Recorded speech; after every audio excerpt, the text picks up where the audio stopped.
Queridos, a gente vai dar prosseguimento às nossas aulas, e numa aula muito boa de dar, muito gostosa de dar essa aula de hoje. É a aula que a gente mais gosta de dar na sala de novos, né? Vai falar sobre predestinação. Então, só que não, né? Não é a melhor das aulas, não é o melhor dos estudos para se dar. Porque muitas vezes deixa muitos crentes, né, e talvez crentes antigos da igreja, de cabelo em pé. Os que têm cabelo, né? Os que não têm, mas agora tem, fica em pé, né? Mas é um tema, um assunto, é uma doutrina complicada, porque ela vai mexer muito com a gente, ela vai ferir demais o nosso orgulho. Então, assim, quem que é da sala e está acompanhando a apostila, você vai ver que eu vou dar umas pinceladas ali, porque, pela direção de Deus, eu resolvi fazer uma aula um pouco diferente. Ela vai ser uma aula bem aplicativa, para a gente não ficar tão na parte teórica do negócio. E qualquer dúvida que vocês tiverem, vocês podem interromper aqui, tá? Tem o pastor, tem o Mateus, tem o Salomão, né? Eles respondem para vocês. Se eles não der conta, tem Deus. E aí Deus vai responder para você: eu faço todas as coisas pelo beneplácito da minha vontade, pelo conselho da minha vontade, e aí a gente vai ter que ficar quietinho, tá? Vamos estar orando para Deus nos ajudar e nos capacitar, né, para essa mensagem de hoje. Deus, nós te buscamos em oração e te pedimos que o Senhor nos ajude, ó Deus, a ter entendimento desse plano maravilhoso, dessa doutrina maravilhosa, Deus, do Senhor. Nos ajude, ó Pai, através do Espírito Santo, ter a compreensão, ó Deus, da obra do Senhor, a obra da criação, da eleição, a obra da predestinação, ó Deus, do amor do Senhor, da graça do Senhor que nos alcançou, ó Deus. Cabra todo o nosso orgulho nessa manhã e que nós possamos entender a soberania, Deus, o amor, a graça soberana do Senhor sobre tudo e sobre todos. Nós te pedimos isso no nome de Jesus. Amém. Mas por que a predestinação ela é complicada e eu falei que ela é uma doutrina que ela fere o nosso orgulho? Porque ela vai retirar da gente todo o crédito da salvação, todo o crédito da nossa salvação e vai colocar a glória exclusivamente no Senhor. E aí até alguns motivos por que ela vai ferir o nosso orgulho. Em primeiro lugar, ela vai ensinar que nós fomos escolhidos por Deus, né? Porque antes da fundação do mundo. A primeira coisa que ela ensina. Então ela vai quebrar toda essa ideia que nós escolhemos a Deus. Não foi essa escolha, essa predestinação não foi uma escolha prevista, né, por Deus, que Ele viu que a gente ia aceitá-lo, que a gente ia ter fé, que a gente ia crer nele, por isso que Ele nos escolheu. Tem pessoas que acreditam dessa forma. Não foi por causa da nossa obediência futuro e nem por nosso mérito espiritual que moveram Deus. Isso são equívocos que a gente vê. A palavra de Deus vai falar que Ele nos predestinou, porque lá na eternidade Ele resolveu assim. A fé não é a causa da eleição de Deus. A fé ela é o resultado da eleição de Deus. Então, põe isso na sua cabeça. A fé não é a causa da eleição de Deus, mas a fé que está no nosso coração é o resultado da eleição de Deus. Olha o que fala lá em Atos 13, 48. Todos que foram destinados para a vida eterna, creram. Não está falando ao contrário. Todos que creram foram destinados para a vida eterna. Não. Todos que foram destinados para a vida eterna, creram. Deus me predestinou para Ele, né? Não para praticar boas obras, para praticar boas obras. Não é porque eu pratico boas obras que Deus me escolheu. Olha o que fala lá em Efésios 2:10. Somos feitura dele, criados para o quê? Para boas obras. Então Deus nos fez para um propósito. Qual? Fazer boas obras. Então eu não faço boas obras para que Deus me escolha, para que Deus me salve. Outros vão dizer que Deus me predestinou para a salvação porque Ele previu que eu ia ser santo. A palavra de Deus não fala assim.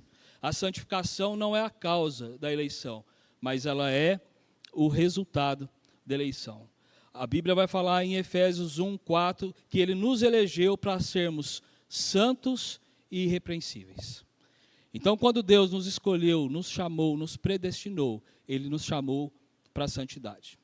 Eu não vou ser santo para que Deus olhe para mim.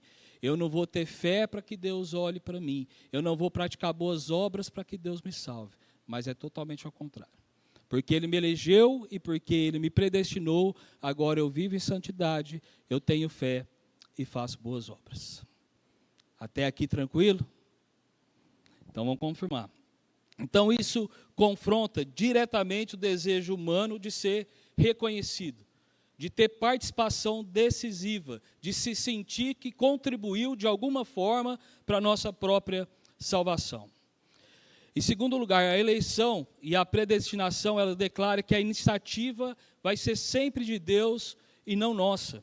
O coração humano ele vai preferir pensar que ele deu o primeiro passo, que escolheu a Cristo por sua sabedoria ou sensibilidade espiritual. Mas a palavra de Deus fala que nós estávamos mortos em nossos delitos e pecados. Um morto coopera com alguma coisa? Morto é morto. Além disso, essa doutrina ela vai destruir qualquer base para a comparação espiritual.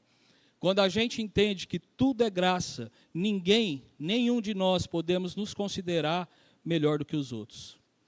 Não há espaço para o orgulho religioso. A predestinação, a eleição, a graça de Deus vai colocar a gente no mesmo patamar. Então nós temos que viver em humildade e também gratidão. E por fim, a predestinação, ela fere o nosso orgulho, porque ele nos coloca no lugar correto. A predestinação e a eleição vai nos colocar como criaturas dependentes de Deus, totalmente sustentadas pelo seu amor e por sua misericórdia. E isso, talvez, muitas vezes, para o nosso coração, pode ser ofensivo. Mas essa é uma verdade sobre a predestinação e a eleição. Ela vai exaltar a glória de Deus e ela vai produzir verdadeira adoração.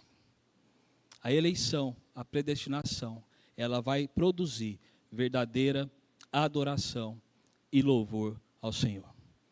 Vocês prestaram atenção nos cânticos de hoje?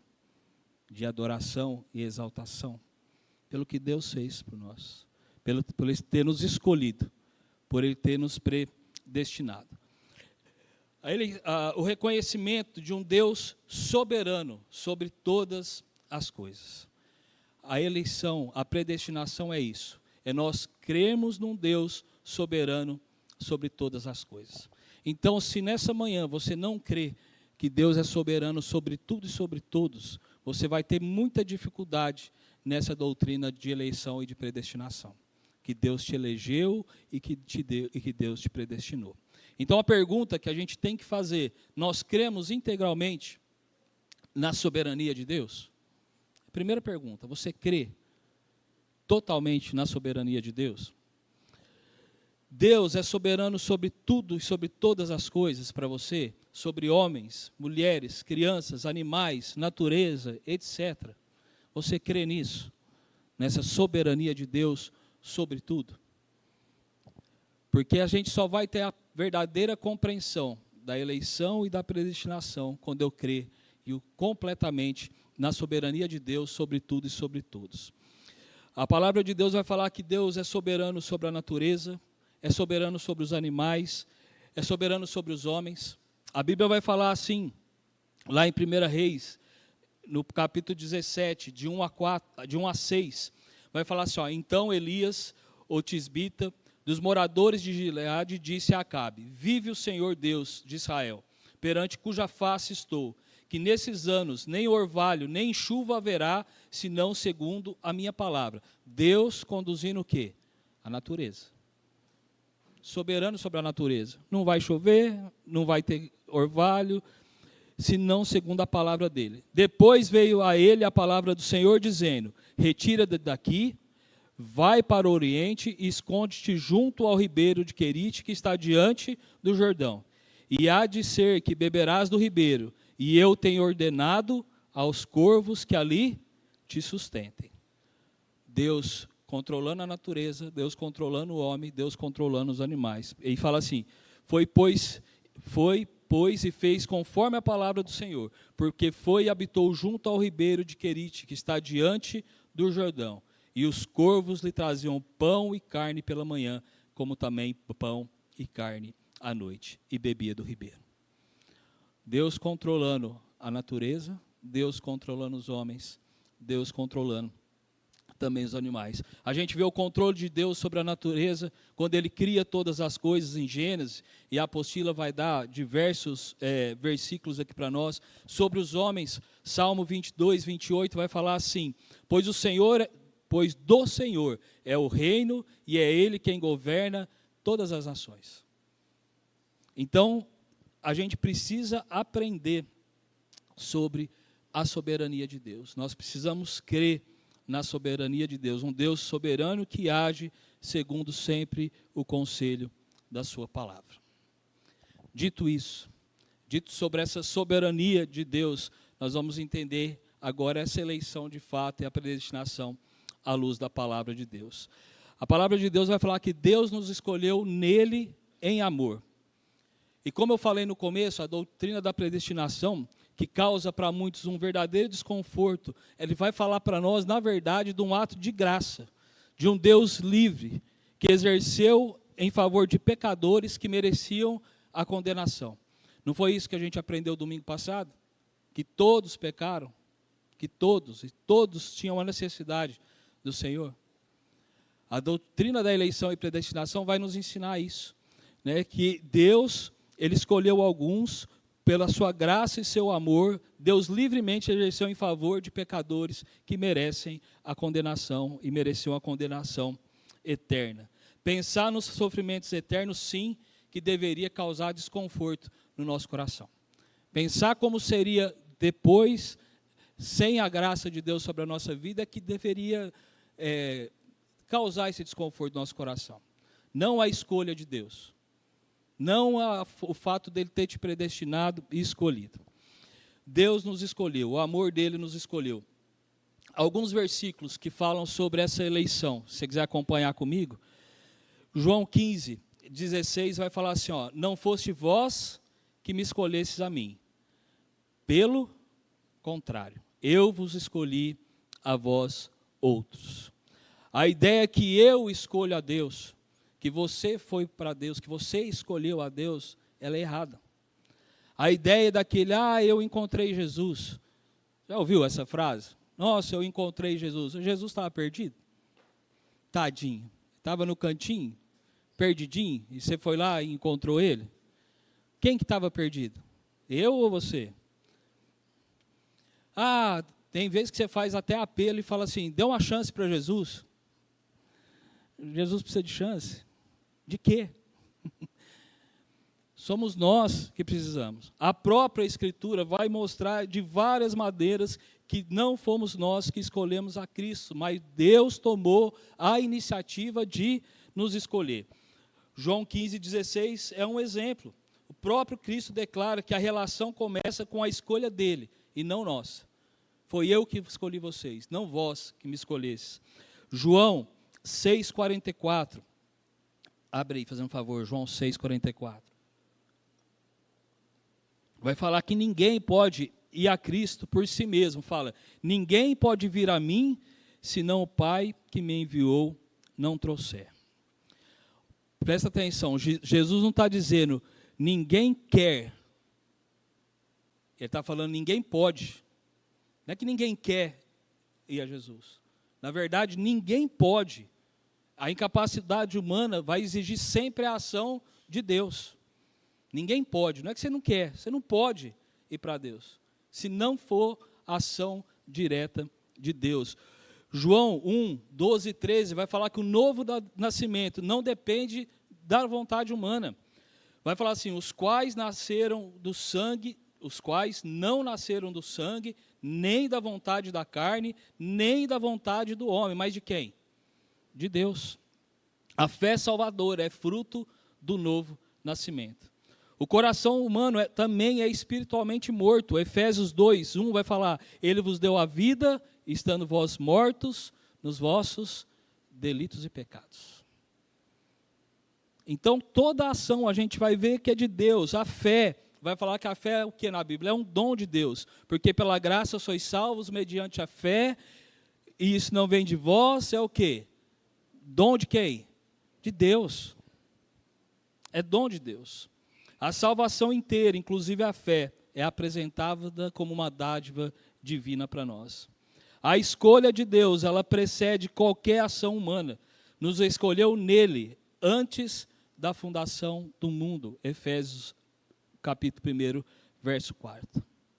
Então, toda a ação é do Senhor. Quando você vê lá em Atos 9, né, o exemplo da conversão de Paulo, Paulo estava procurando a Cristo no caminho de Damasco? Estava procurando? Estava perseguindo. Ele estava com alguma ação de buscar o Senhor? Estava perseguindo a Jesus. Quem que encontra Paulo? Quem vai ao encontro de Paulo? Cristo. Paulo não escolheu a Cristo. Cristo conquistou Paulo. A Bíblia não nega que a gente precisa crer, que a gente precisa responder a esse chamado, que a gente precisa seguir a Cristo, mas ela vai nos ensinar que essas respostas nossas são resultado totalmente do amor e da graça do Senhor. Cristo nos amou antes que nós amássemos. Olha que doutrina mais gloriosa. Ele nos amou primeiro. Ele nos amou primeiro. Como eu falei na lição anterior, a gente estudou sobre as consequências do pecado na raça humana. Quem estava domingo passado aqui de manhã? A gente sai bem arrasado numa aula daquela, né? Quando fala sobre pecado, né? Vai falar que todos os homens, por causa do seu pecado, merecem essa condenação interna, condenação eterna. Ninguém consegue por si mesmo livrar da escravidão do pecado, porque o salário do pecado é o quê? É a morte, é o que vai falar lá em Romanos para nós. Então essa é uma verdade muitas vezes dura da gente escutar, mas não tem como a gente fugir dela. O salário do pecado é a morte. Nós merecíamos a morte. Nós merecíamos a condenação eterna. Então tudo é pela graça de Deus somente. Então tornou necessário que Deus realizasse a salvação do pecador. E a Bíblia vai falar que em sua infinita misericórdia, no seu infinito amor, na sua infinita graça, Ele escolheu a muitos para que recebessem do seu amor e fossem salvos por Cristo. Porque todos mereciam a condenação eterna. Então o texto base aqui do nossa apostila, ele vai nos dar o texto de Efésios, capítulo 1, se você quiser acompanhar aí, Efésios capítulo 1, do verso 1 ao verso 6. Até aqui a gente viu sobre a soberania de Deus. Um Deus que antes da fundação do mundo nos escolheu e nos predestinou para Ele em amor. Nos escolheu não pelo que a gente faz, não por obras, mas por aquilo que Ele é. Por amor e por graça dEle, numa escolha única. Porque nós éramos pecadores, nós merecíamos a condenação eterna, mas pela graça dEle, pelo amor dEle, aprove Deus a nos escolher. Amém?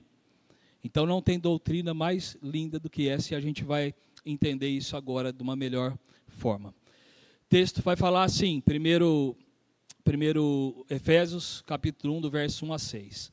Bendito Deus e Pai de nosso Senhor Jesus Cristo, que nos tem abençoado com toda a sorte de bênção espiritual nas regiões celestiais em Cristo.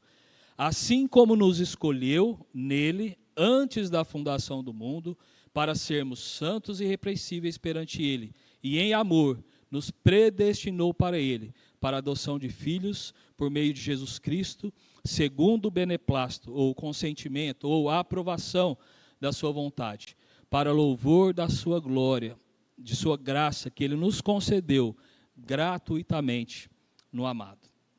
A nossa confissão de fé, ela vai falar assim, ó: segundo o seu eterno e imutável propósito, e segundo o santo conselho e beneplácito da sua vontade, Deus, antes que fosse o mundo criado, escolheu em Cristo para a glória eterna os homens que são destinados para a vida, para o louvor da sua glória e graça.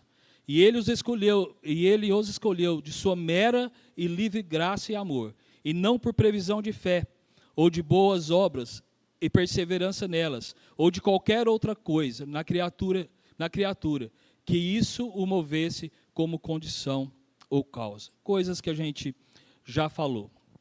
E por que eu escolhi, o autor escolhe, e eu quis, talvez, a gente destrinchar melhor esse texto do que em si a própria apostila. Porque essa carta para a igreja de Éfeso é o verdadeiro motivo dela não é corrigir pecado específico ou resolver uma crise local, igual a gente vê em algumas outras cartas.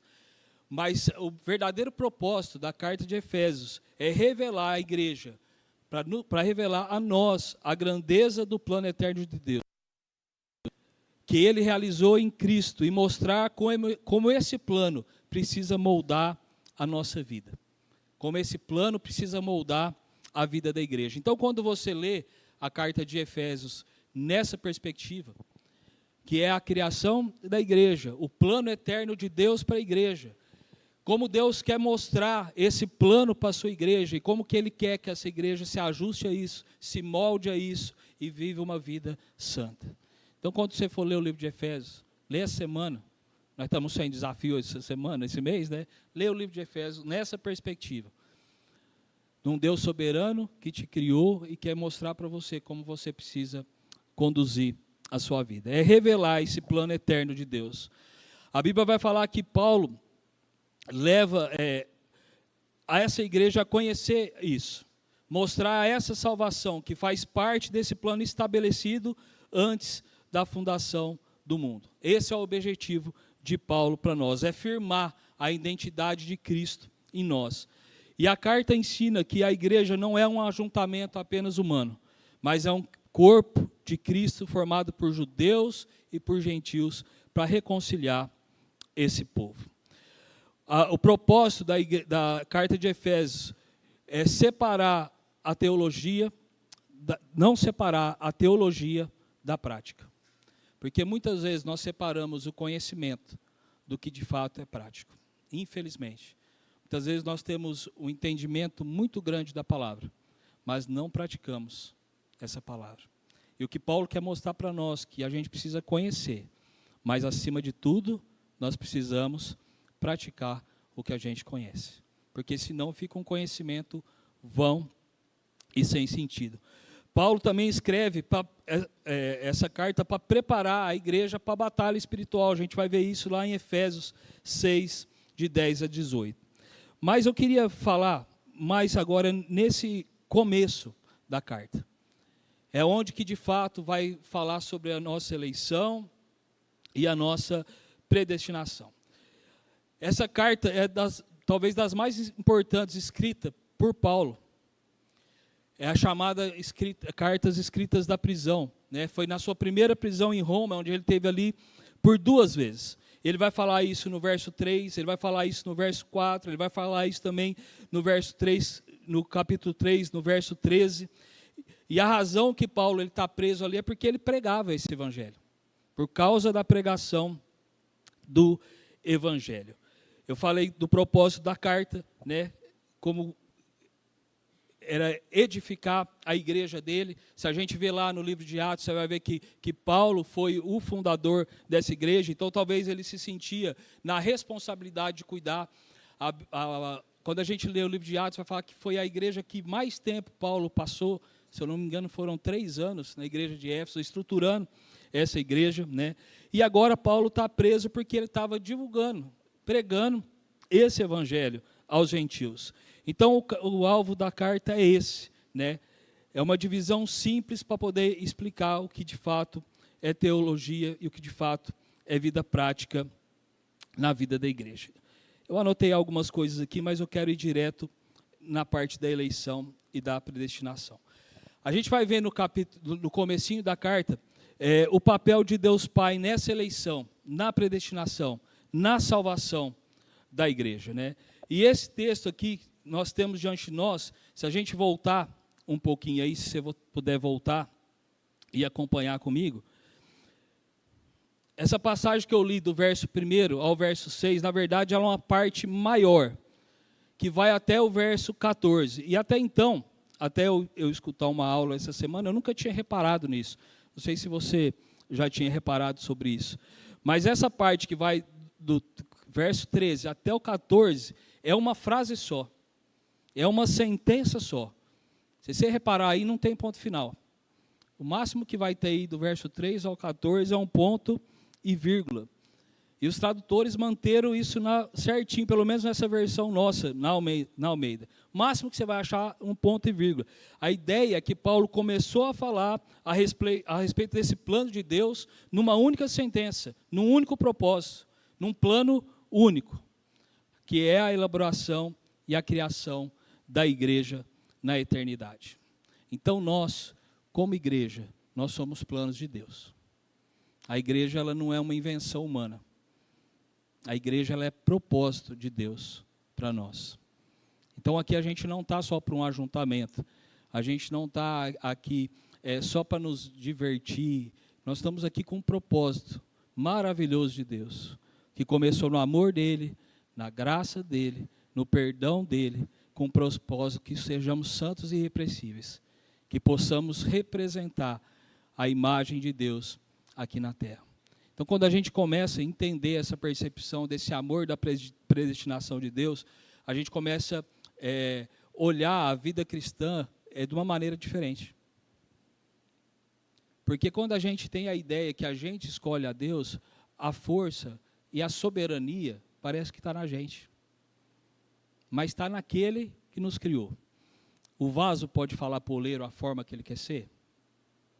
Pode, gente? Não pode. Como que eu vou falar para o Senhor a forma com que eu quero ser? Com qual propósito eu quero ser? O que eu quero para mim? Aquele que nos criou, que nos amou, que nos livrou da condenação eterna, ele nos criou para um propósito. Então, quando a gente vai examinar essa sentença, né, esse plano de Deus, ao longo do versículo 3 ao 14, a gente vê, primeiro, totalmente a ação da Trindade ali. A gente vai ver na primeira parte Deus Pai, que vai até o verso 6. Interessante que acaba ali o verso 6, quando ele fala ali, né, que enfocando a pessoa do Pai, ele sempre vai terminar com a expressão, para louvor da sua glória. Se você estiver acompanhando aí, você vai ver. Depois a segunda parte, ele vai enfocar o Filho na Trindade, a segunda pessoa da Trindade, e no verso 12 ele vai falar a mesma coisa, para o louvor da sua glória.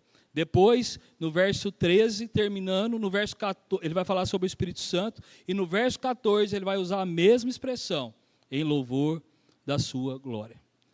Então, essa frase longa, dividida em 3 partes, elas querem falar da pessoa da Trindade, em relação à igreja, né, e sempre a igreja trabalhando em louvor da glória do Senhor. Paulo vai ensinar para nós, num Deus Pai, do projeto de Deus para a igreja, que diz respeito ao próprio Deus. E ele começa a exposição no verso 3, desse plano da salvação. Ele começa com a participação do Pai nesse glorioso plano. E a natureza dessa participação é que nós temos que bendizer a eles. Olha como começa o texto aí no verso 3. Como que fala? Bendito seja o Deus e Pai de nosso Senhor Jesus Cristo. Ele começa bendizendo a Deus, que é o Pai e o Criador de todas as coisas, pelo que Deus fez. E aí ele começa a enumerar o que Deus fez, e pelo que nós devemos bendizer a Deus. Se a gente olhar, os verbos eles vão estar todos no passado. Olha aí comigo, na língua grega vai falar que eles estão todos, é na tradução nossa também. O verso 3 vai falar, bendito Deus e Pai de nosso Senhor Jesus Cristo, que nos tem o quê? Abençoado. Vai acompanhando aí, Vívia, para a igreja poder acompanhar, fazendo favor. Bendito Deus e Pai do nosso Senhor Jesus Cristo, que tem nos abençoado. O tempo que vai falar de uma ação que se encontra onde? No passado. Ela tem efeitos no presente, mas ela se encontra também no passado. E o verso 4, ele é o Deus Pai que nos escolheu também, está também no passado. Vai falar que ele é o Deus Pai que nos predestinou, no verso 5, que também está no passado. No verso 6 vai falar que ele é o Deus Pai que nos concedeu graça para o louvor da sua glória e graça. Ele nos concedeu, que também está no passado. Então, o que a gente entende? Quando Paulo descreve o que Deus Pai fez, os verbos estão no passado, indicando o quê? Que já foi feito. O que já foi feito. Que foi feito aonde? Na eternidade. Antes de haver o mundo, antes de haver a eternidade, o Deus Pai agora elabora, decreta, escolhe, predestina, determina que as coisas fossem assim. Está tudo no passado. Deus não está mais planejando a igreja. Deus não está mais escolhendo quem vai ser salvo, predestinado para ser salvo. Tudo já foi feito. Tudo está no passado, conforme o apóstolo Paulo fala aqui. Até aqui vocês estão entendendo? Tranquilo? Então tá. Então a primeira ação, Deus abençoou. E o que Deus Pai fez? A gente vai aprender agora isso um por um. Primeiro, Ele abençoou de forma rica e variada. Bendito seja o nosso Senhor Jesus Cristo, que nos tem abençoado com o quê?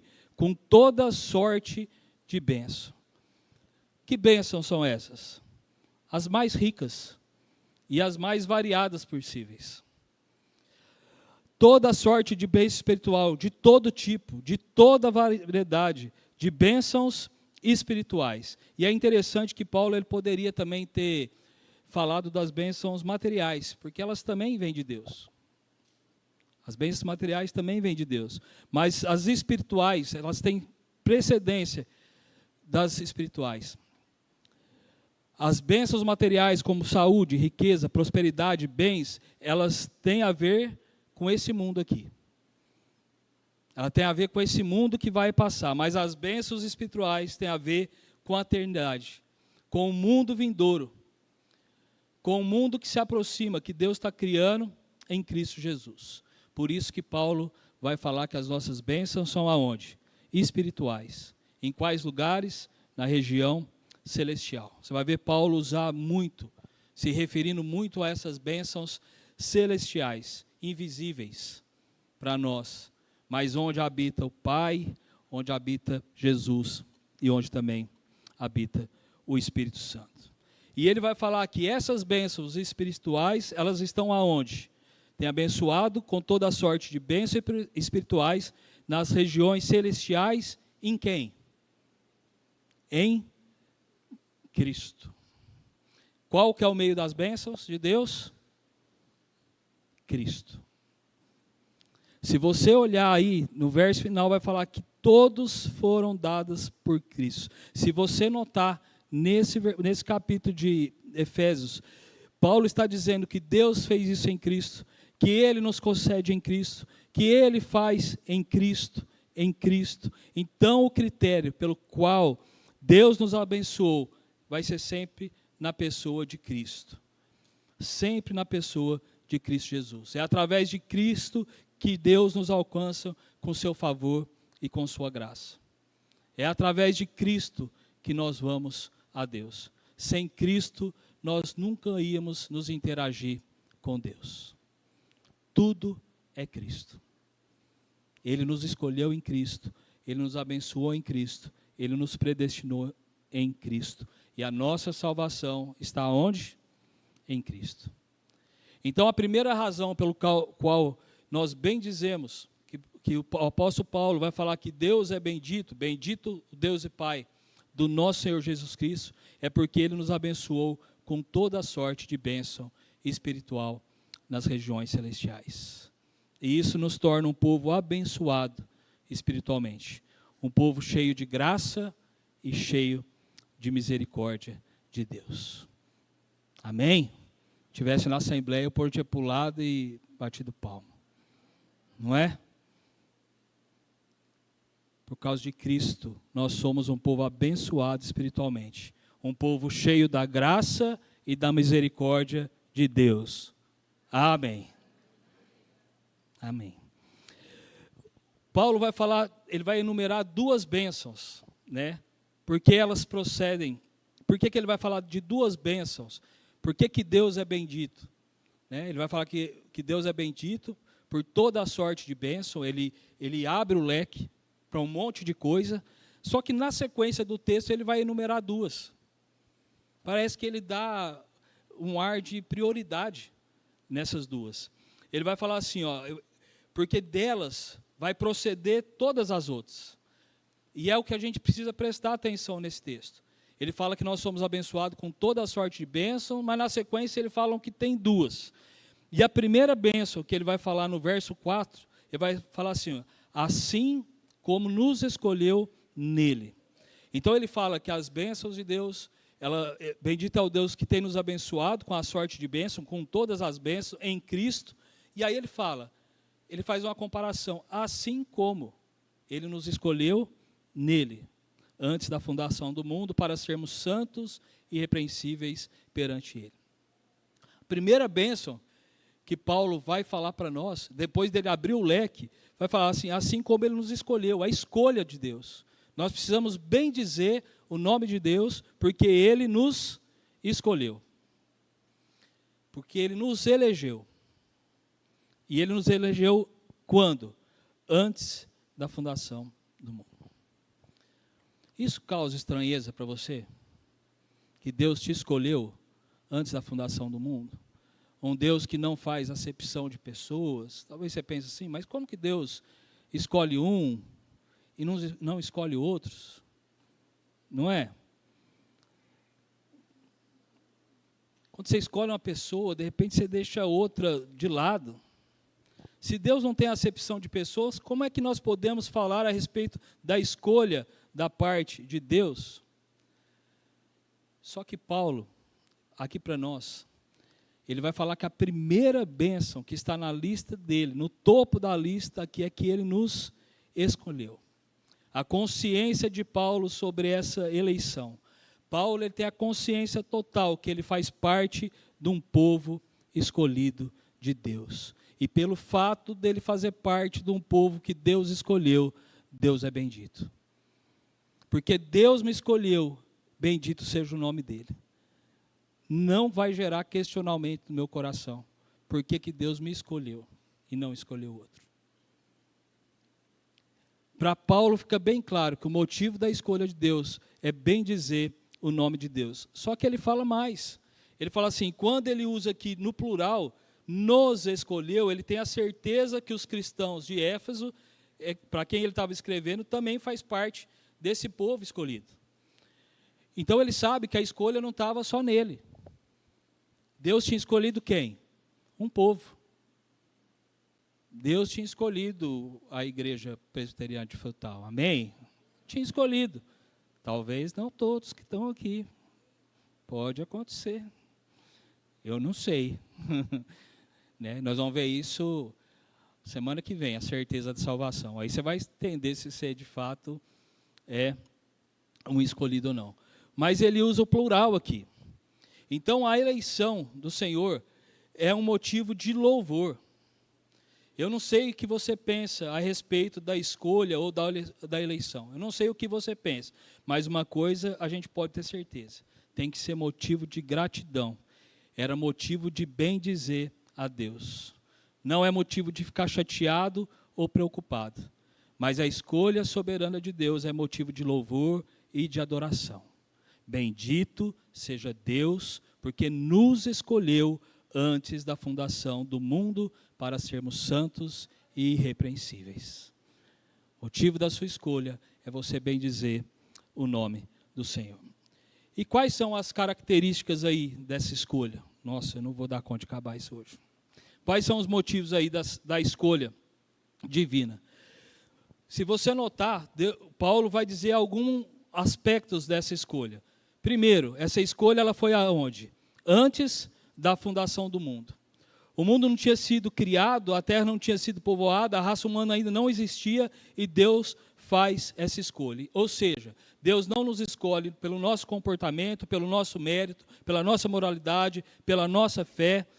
Deus fez uma escolha quando o mundo nem existia ainda. A escolha do nosso Deus é feita em amor, em graça e em propósito eterno. A escolha de Deus é feita pelo amor dele, não pelo que nós façamos ou deixamos de fazer. A escolha foi feita em Cristo. Ele nos ensina que essa escolha também foi feita em Cristo, assim como nos escolheu nele. A palavra de Deus não nos dá critério, porque Deus nos escolheu. Talvez ele possa ter critério da escolha dele. Aí depois a gente pode até perguntar lá para ele. Talvez ele tenha ou não, né? É a escolha dele. Esse critério está oculto na Bíblia, não nos fala, não nos é revelado. Mas a certeza que a gente tem é que não é nas nossas obras, como certeza de uma presciência de Deus que viu o que a gente poderia fazer. O critério de Deus é Cristo. Ele nos escolheu na pessoa de Cristo. Cristo é o centro e a chave para a gente entender esse mistério. O mistério da escolha está em Cristo. E qual que é o propósito dessa escolha? Ela foi feita antes da fundação do mundo, nós somos escolhidos em Cristo com um propósito. Era dar ao seu filho, e através do seu filho, um povo que fosse seu. Aí a igreja. Aí esse povo. Porque ele vai dizer em seguida, nos escolheu antes da fundação do mundo, para sermos, tem uma condicional. Ele nos escolhe por um motivo, para que a gente seja o quê? Santos e irrepreensíveis perante ele. Esse é a razão da escolha. A razão que Deus nos escolhe lá na eternidade, que Deus determina a criação, o surgimento de um povo em Cristo, antes da fundação do mundo, é para que ele levante uma igreja santa e irrepreensível. A escolha de Deus não é para que a gente viva de qualquer forma. Deus nos escolhe para vivermos de maneira santa e irrepreensível nesse mundo. E quando a gente pensa numa maneira, quando a gente fala irrepreensível, não é que nós vamos ser perfeitos, não. Porque a Bíblia vai falar que teve escolhidos que pecaram e ainda pecam.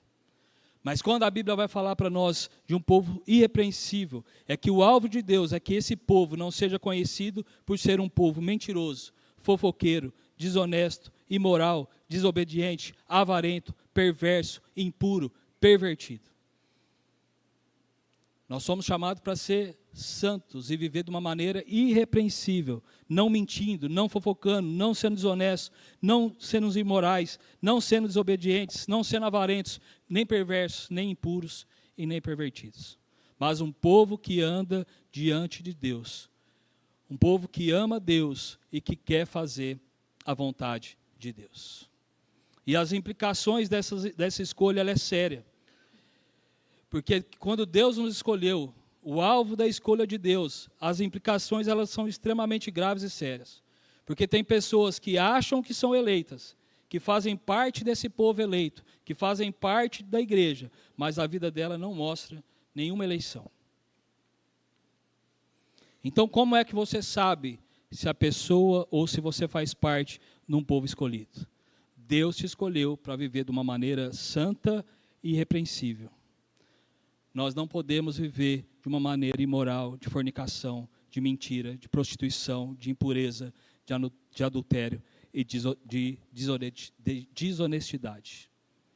E viver dessa forma e ainda assim ter o desplante de dizer que você é escolhido e que faz parte do povo de Deus. Então, está aqui a primeira certeza que a gente tem se a gente é escolhido ou não. Quando você procura viver uma vida santa e também irrepreensível, porque Deus nos escolheu para um propósito. Quando Deus chama os seus escolhidos, Ele opera no coração dos seus escolhidos.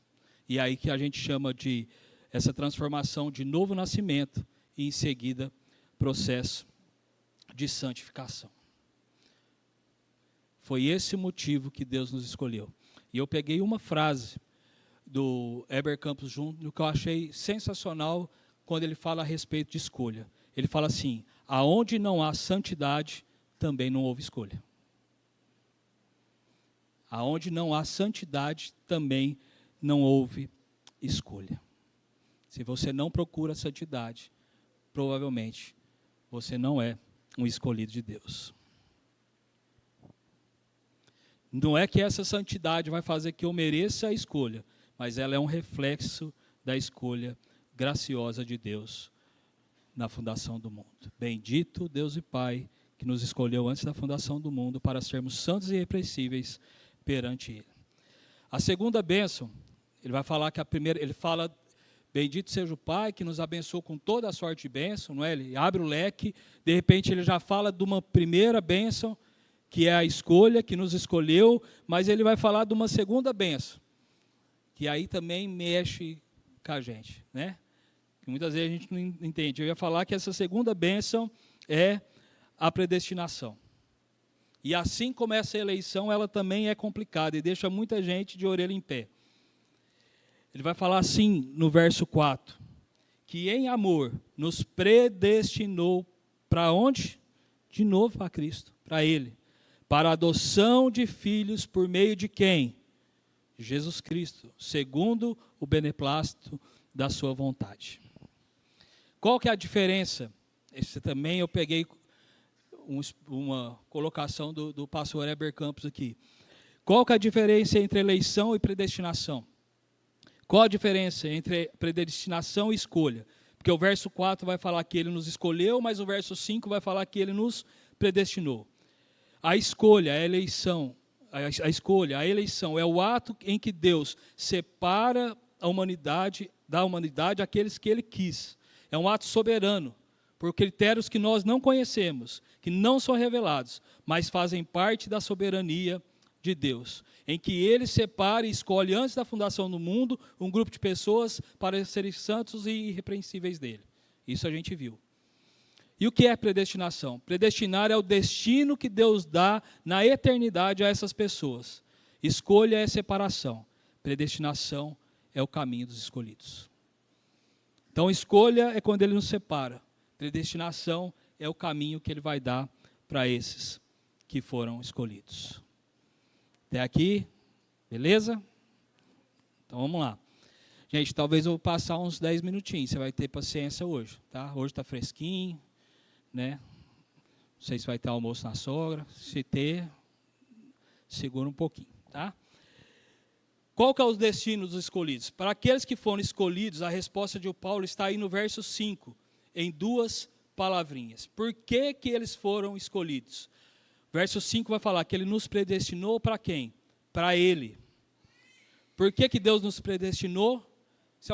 Qual que é a sua pergunta? Por que que Deus me predestinou? Para Ele.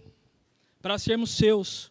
Para sermos sua propriedade. Para sermos aquele eterno, vivermos eternamente com Ele. Para gozarmos da companhia dEle. Foi para isso. Ele nos predestinou para isso, para Ele. Para sermos dEle, sua propriedade. Viver com Ele eternamente. Viver com Ele na companhia sempre dEle. E o verso 5, ele vai falar assim que Ele nos adotou para a adoção de filhos. Deus nos predestinou para Ele. Mas como que isso é possível? É possível Deus, como Deus nos adotando como filhos. Olha que doutrina mais linda. Deus nos recebendo como parte da sua família. Fomos escolhidos e predestinados para sermos da família de Deus. Como que isso vai causar confusão na nossa cabeça? Como que eu quero exercer justiça sobre escolha e predestinação? Quando ele fala que Ele nos escolheu para a gente ser o quê? Fazer parte, para que Ele nos adotasse como filho. E agora nós sejamos parte da família dEle. Para que a gente pertença a Ele. Para a gente ser protegido e amado e querido por Ele. O que que você faz com o seu filho? Quem é pai e mãe aqui? Você não protege? Você não ama?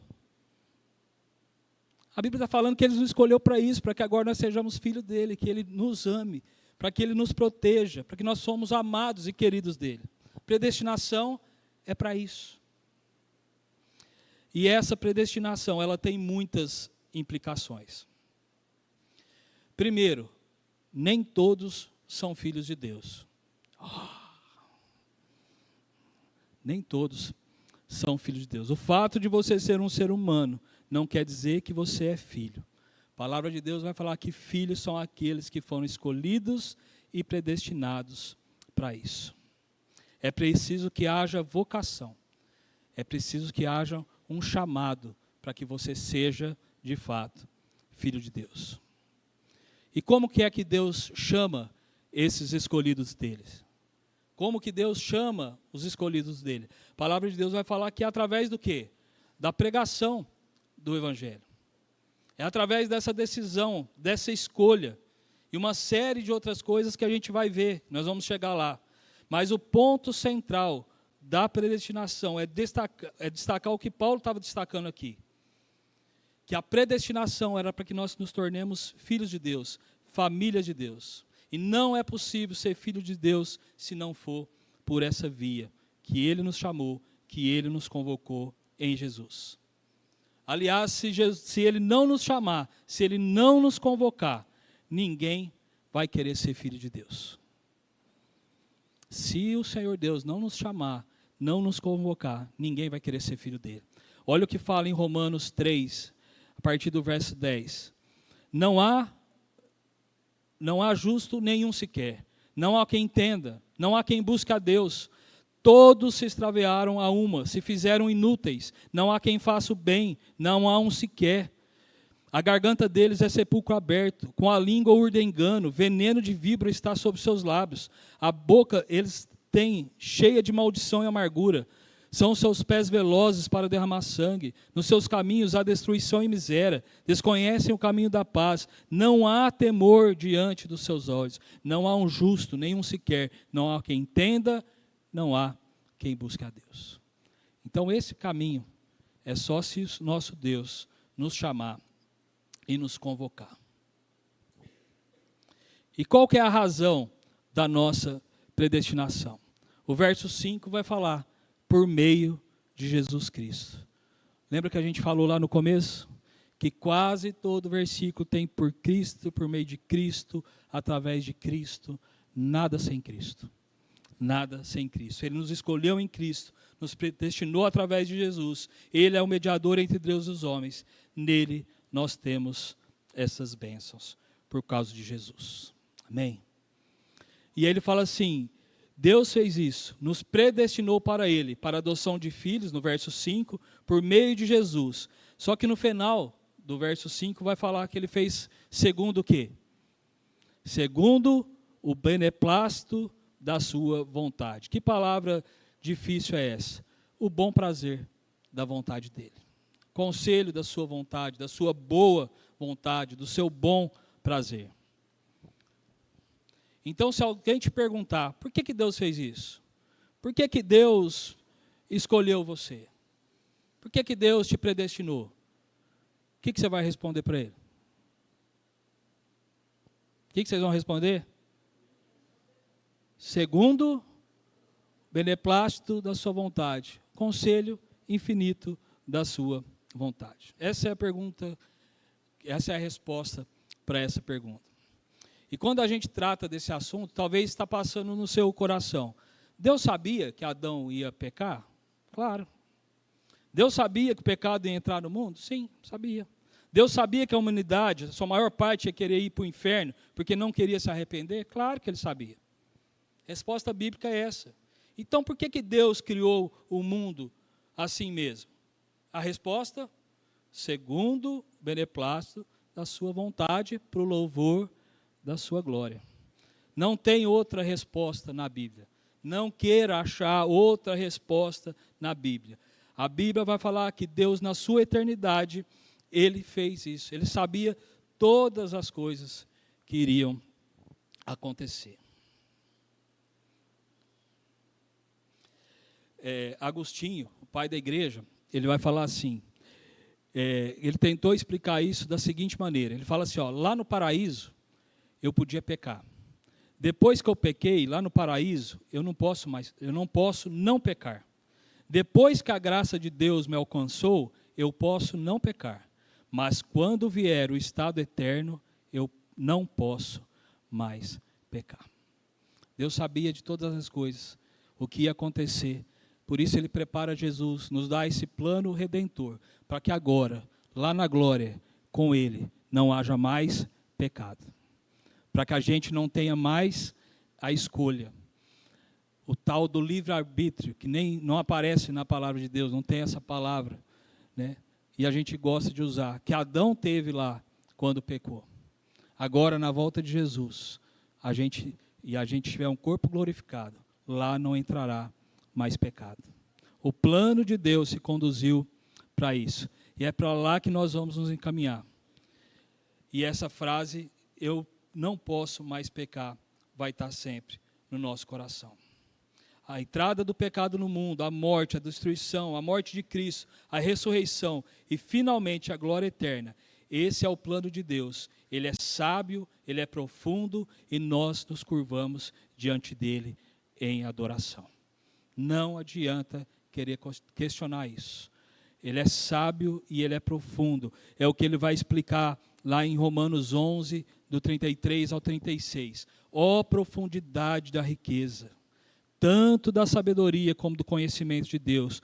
Quão insondáveis são os seus juízos e quão inescrutáveis são os seus caminhos.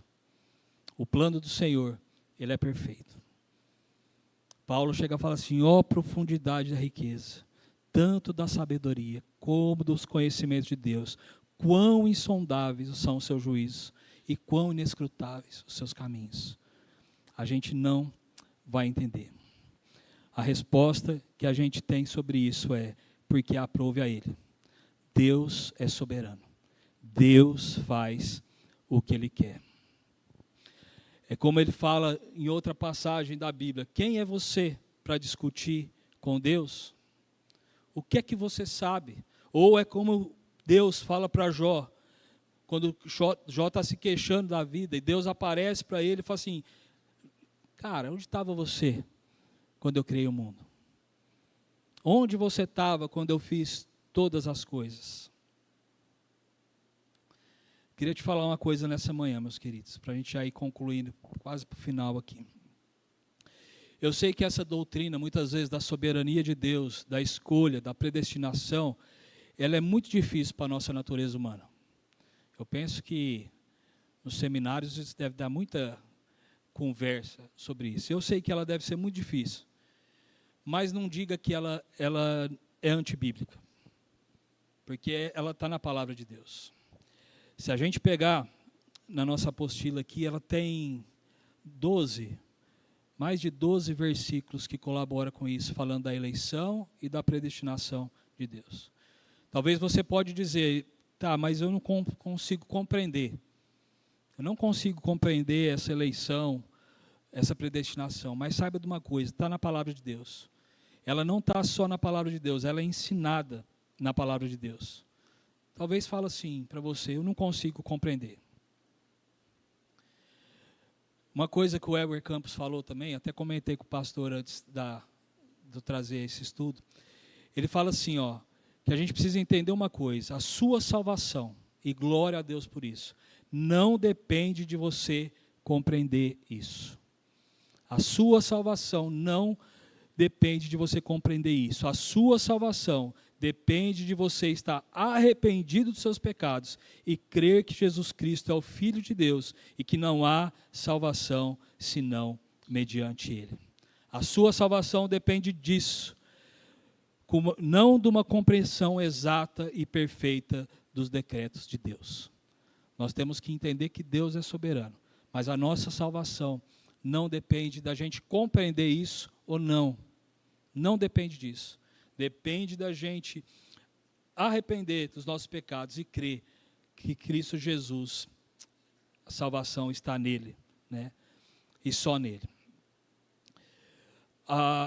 Encerrando aqui, ele fala assim, o Weber Campos Júnior, ele até brinca, ele fala assim, então lá na glória, a gente vai tirar a limpa essa questão. Né? Você crendo ou não crendo nisso, a gente é irmão. Você crendo ou não crendo na predestinação, mas se você crê em Jesus Cristo como seu único e suficiente Salvador, a gente é irmão. E lá na glória, a gente vai tirar ali para essa questão ou não. Né? Ele até brinca, fala assim, você tira essa questão ou não. E a grande questão dessa eleição e dessa predestinação é que tudo isso é para o louvor da glória e sua graça. O verso 6, ele encerra dessa maneira nessa exposição.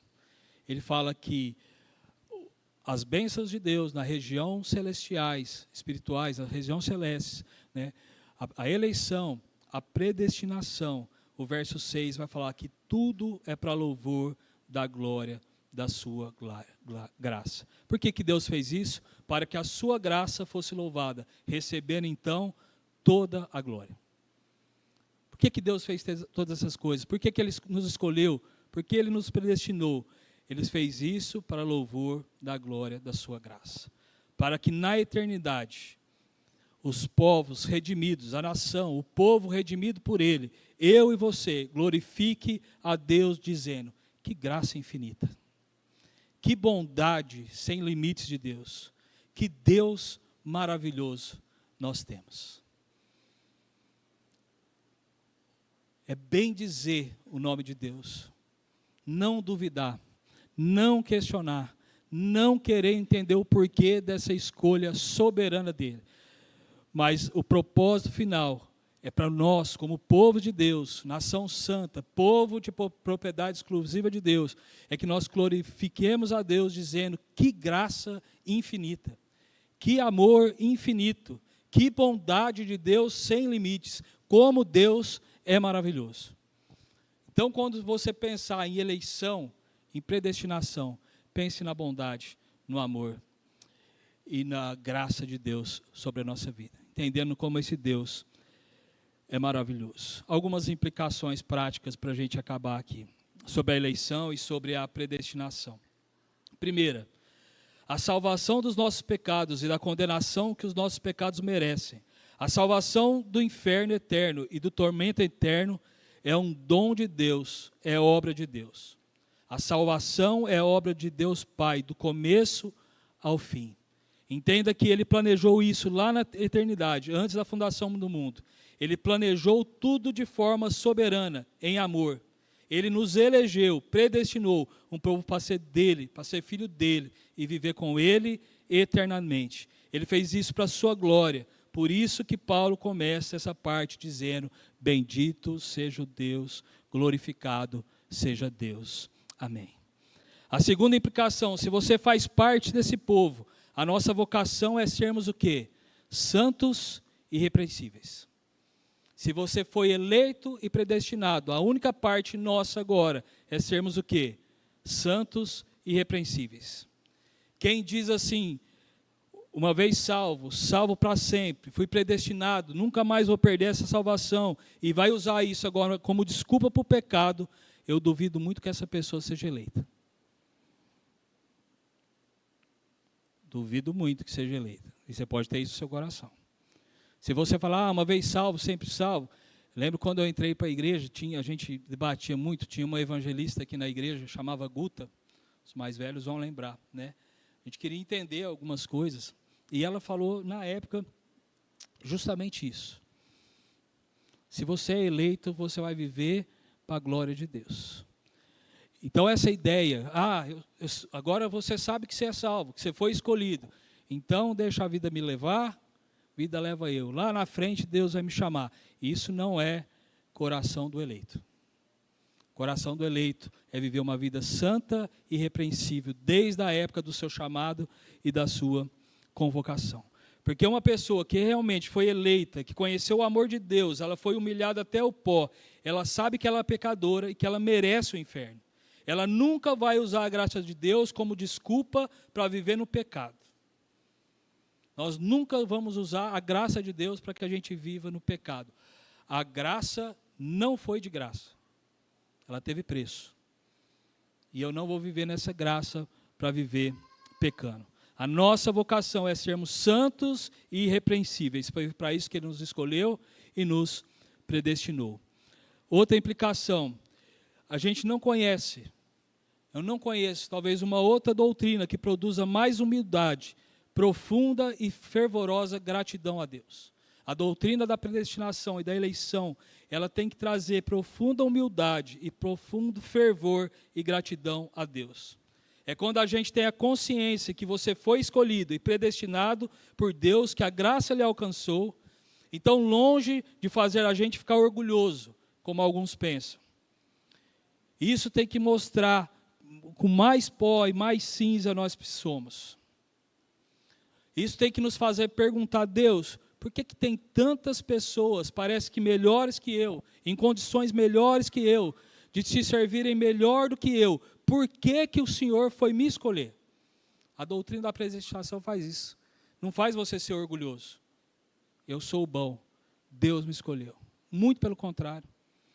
Tem pessoas muito melhores que nós, Tem ou não tem? Não tem? Sinto te informar, mas tem. Muito. Que se fosse pela nossa justiça, mereciam muito mais do que nós. Então essa doutrina não pode nos deixar orgulhosos, muito pelo contrário. Nos deixar humilde e com o coração extremamente grato a Deus pelo que Ele fez por nós. Eu também não conheço outra doutrina que produz mais e completa consagração ao serviço de Deus.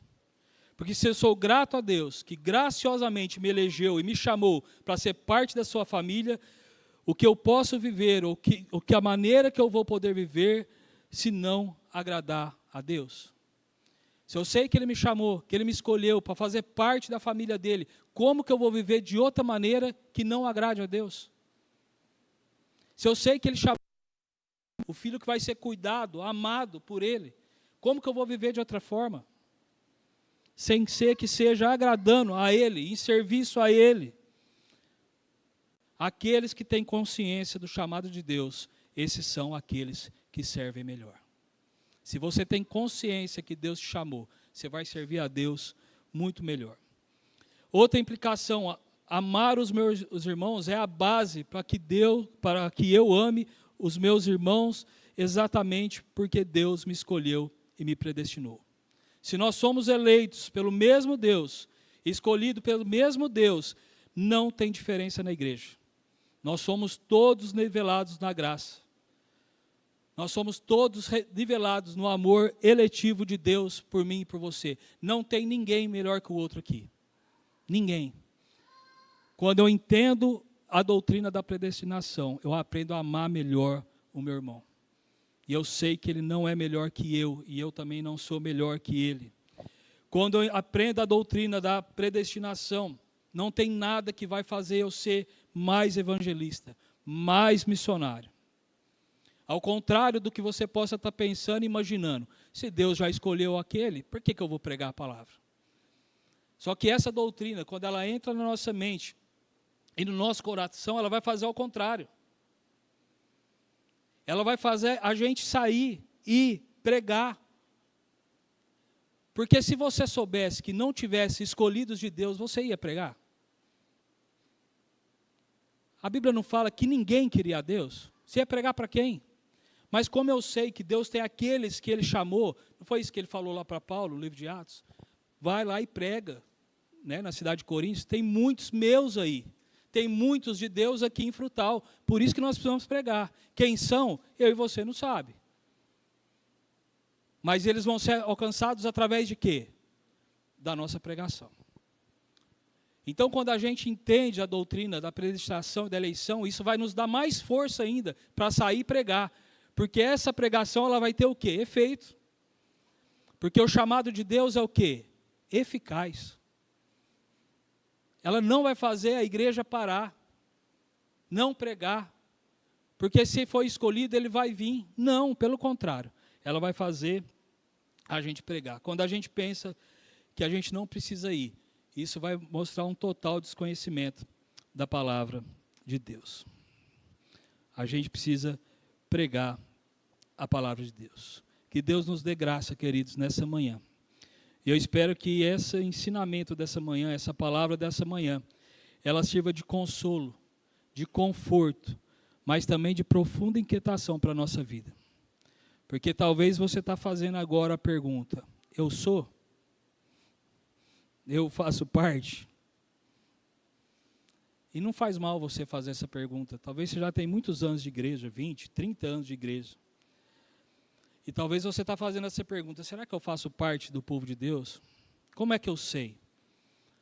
A primeira resposta a gente já teve. Nós somos escolhidos de forma soberana por Ele, para viver de uma maneira santa e irrepreensível. Examine sua vida. Sua vida é a vida de um eleito? Sua vida é de alguém que é amado por Deus? É alguém que foi chamado para ser filho de Deus? Então, nessa manhã que você tome essa decisão de dizer, Deus, eu quero viver de maneira digna do meu chamado e da minha vocação. E se Deus já está movimentando isso no seu coração, você pode ter certeza que você é o eleito. Porque não há quem queira. Não há um que queira a Jesus. Que Deus nos dê a graça e que nós ouçamos o seu chamado nessa manhã. Um Deus soberano. Um Deus que é bendito. Bendito porque Ele tem nos abençoado de todas as formas. Bendito porque Ele nos escolheu em Cristo. Bendito porque Ele nos predestinou em Cristo para sermos santos e irrepreensíveis. Nos chamou para fazermos parte da família deles, amado e cuidado por Ele. Isso vai nos fazer a entender essa doutrina santa e maravilhosa do Senhor. Saber que Deus tem escolhidos e que nós precisamos pregar essa palavra. Deus nos dê a graça de entender isso. E mesmo que você não entenda isso, você não precisa entender esses preceitos para ser salvo. Saiba que Ele te escolheu. E se Ele já movimenta isso no seu coração, é reflexo da escolha. Mas para um propósito, para sermos santos e irrepreensíveis. Não viver a vida que a gente quer viver, mas a vida que Ele determinou que nós vivêssemos como os escolhidos dEle. Amém? Vamos ficar de pé e orar?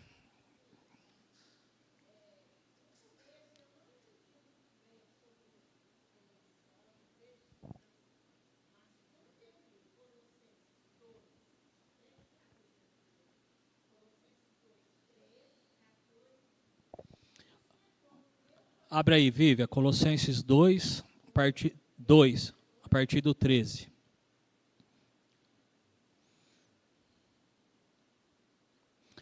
Vamos lá. Vamos ler juntos? E a vós outros que estáveis mortos pelas vossas transgressões e pela incircuncisão da vossa carne, vos deu vida juntamente com Ele, perdoando todos os nossos delitos, tendo cancelado o escrito de dívida que era contra nós e constava de ordenanças, o qual nos era prejudicial, removeu-o inteiramente, cravando-os na cruz, e despojando os principados e as potestades, publicamente os expôs ao desprezo, triunfando deles na cruz. Amém. Louvado seja o nome do Senhor. Essa doutrina, ela nos leva a reconhecer esse Deus. A nossa condição de pecador, de ruim. A reconhecer um Deus que lá antes da fundação do mundo nos amou. Nos chamou pelo nome. Que nos conhece. E que nos salvou. E nos atraiu para Ele. Não tem doutrina mais linda que essa. Tem uma música, que o Jairo está dedilhando ali, que fala assim: seja engrandecido, ó Deus da minha vida, Tu és o Deus da minha salvação. Reconhecendo quem é o Deus da salvação, és a minha rocha e a minha segurança. Se nós não cremos na eleição e na predestinação, nós nunca vamos estar seguros em Deus. Se você achar que você pode perder essa salvação pelo que você faz, pensa bem que gangorra ia ser sua vida. Hoje eu estou salvo. Ixi, olhei de forma impura, perdi a salvação. Busquei a Deus, hoje eu estou salvo. Nossa, cobicei, perdi a salvação. Que tragédia que ia ser sua vida. Que tragédia. A predestinação e a eleição, ela faz nós termos segurança no Senhor. Vamos orar, pastor? Agora é a hora da dúvida. Se alguém tiver, pergunta. Vamos orar, agradecer a Deus pelo que o Espírito Santo de Deus soprou nessa manhã sobre o seu coração. E toda vez que você pecar, você lembre, você entristeceu o seu amigo, que subiu naquela cruz e pagou o preço pela sua vida. Você não perdeu nada, mas você entristeceu. Então hoje a gente luta para não entristecer o amor daquele que morreu por nós, que deu tudo por nós. Bondade, misericórdia, certamente te perseguirá todos os dias da sua vida, porque alguém um dia subiu numa cruz e morreu e pagou pelos seus pecados, e o seu nome é Jesus Cristo. É a Ele que nós servimos. Amém? Obrigado, ó Pai, pela tua bondade. Obrigado pelo teu Santo Espírito que nos convence de todos os nossos pecados e que nos conduz a um caminho de santidade, que nos dá a força suficiente para fazermos, pois, morrer a nossa carne todos os dias da nossa vida. Obrigado, Pai, pela bênção da salvação e que possamos viver todos os dias da nossa vida para a glória do Senhor, para que o teu nome seja exaltado, para que, ó Pai, os testemunhos do Senhor sejam manifestos sobre a terra. Bendizemos o teu nome, louvamos-te nessa manhã e todos os dias da nossa vida, porque tu és bom e opera maravilhas no meio do teu povo. Muito obrigado. Gratidão ao Senhor nessa manhã. Que o Senhor crave essa palavra na nossa alma, na nossa mente, colocando em nós o capacete da salvação, para que possamos lutar as batalhas no Senhor, que é fiel. No nome de Jesus que nós oramos. Amém e amém.